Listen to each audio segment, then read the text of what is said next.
not impossible to even vote in November because of new restrictive policies. 10 million.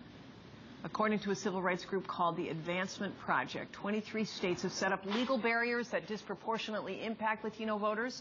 These barriers include voter purges, which target alleged non-citizens.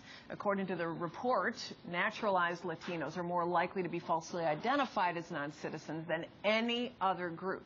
Proof of citizenship requirements for people who want to register, and strict photo ID requirements for voters at the polls. Now, many of these new laws are being contested, and today in federal court in South Carolina, they are hearing arguments on a challenge to South Carolina's new photo ID law.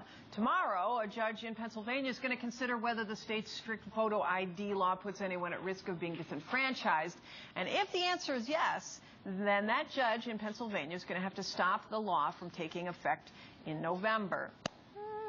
So hundreds of groups are working to make sure that nobody is disenfranchised by these new restrictive policies. And our next guest is from an organization that has been fighting for voting rights for more than 90 years. Jeanette Senecal, Senior Director from the League of Women Voters, is joining us from Washington, D.C. Jeanette, welcome inside the War Room.